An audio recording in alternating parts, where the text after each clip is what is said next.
नमस्कार दोस्तों, स्वागत है आप सभी का स्टडी विद ज्ञान प्रकाश में। 69,000 शिक्षक भर्ती में सुप्रीम कोर्ट में आज सुनवाई चल रही थी। शिक्षा मित्र के द्वारा जो याचिका डाली गई थी और जिसमें यह कहा गया था कि कट ऑफ जो कि सरकार के द्वारा 60-65 लगाया गया है और हाई कोर्ट की डबल बेंच ने भी 60-65 पर ही 69,000 शिक्षक भर्ती को आगे बढ़ाने की बात कही थी। तो उसके खिलाफ शिक्षा मित्रों की जो याचिका थी उस पर सुनवाई आज सुप्रीम कोर्ट में हो रही थी। कुल 3 याचिकाओं पर सुनवाई हुई है, जिसमें एक याचिका जो थी और वो याचिका जो थी राम शरण मौर्य की याचिका थी 20वें नंबर पर। तो ये याचिका खारिज हो गई थी।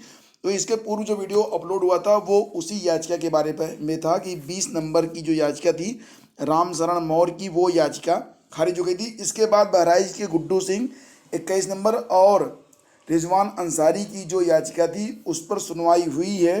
और फिलहाल फ्रेंड्स, यहाँ पर ये कहा जाएगा कि शिक्षा मित्रों का जो पूरा फोकस है वो इस बात पर है कि बीएड का इस भर्ती में आना उनके लिए सबसे बड़ा रोड़ा जैसा उन्हें प्रतीत हो रहा है। इसलिए बीएड पर ताबड़तोड़ हमले किए गए हैं, लेकिन फिर भी बीएड के लिए एनसीटी का जो स्टैंड है उस पर कोर्ट पूरी तरह से सहमत लग रही है और फिलहाल बीएड पर कोई आंच आती हुई प्रतीत नहीं हो रही है। हालांकि जो पूरी बहस हुई है उस बहस का जो निष्कर्ष है वही मैं आपको बता रहा हूं। तो यहाँ पर सबसे पहले तो शिक्षा मित्रों की ओर से जो उनके वकील हैं मुकुल रोहतगी साहब, उन्होंने ट्रेंड और अनट्रेंड और एनसीटी के फैसले को बीएड को लेकर जो कहा उन्होंने उस पर जो है बहस की है।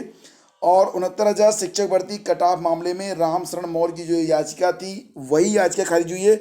बाकी जो 2 याचिकाएं थी जिसको मैंने आपको बताया था उस पर बहस हुई है।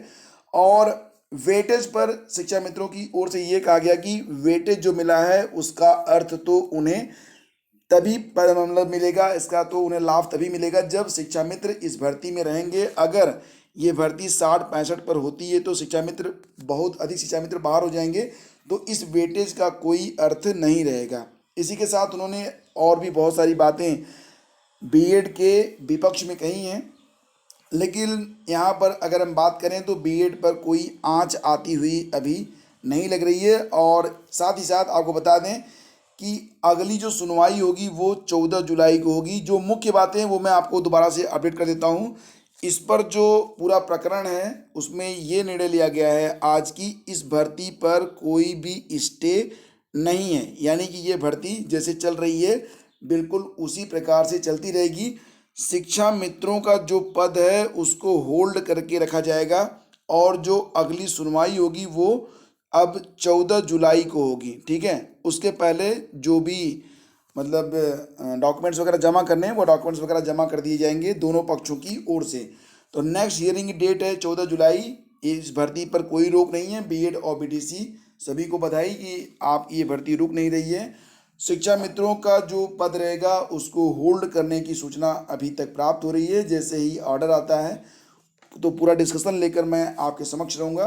तो ये थी अब तक की कंप्लीट इन्फॉर्मेशन। इसके पहले का जो वीडियो था वो सोशल मीडिया में नहीं बल्कि एक न्यूज़ चैनल पर जो खबर चली थी वही खबर मैंने आपको दे दी थी। हालांकि वो खबर सिर्फ इसी बेस पर थी कि एक याचिका जो खारिज हुई थी उसी बेस पर वो खबर चलाई गई थी। तो ये थी कंप्लीट, मतलब कि भर्ती चल रही है और बीएड पर कोई आंच नहीं है। बीएड बीटीसी दोनों इस भर्ती में शामिल रहेंगे। शिक्षा मित्र का जो पद है वो होल्ड किया जाएगा। अगली सुनवाई 14 जुलाई को होगी। ठीक है, डिटेलिंग के साथ मिलेंगे अगली वीडियो में। नमस्कार, जय हिंद।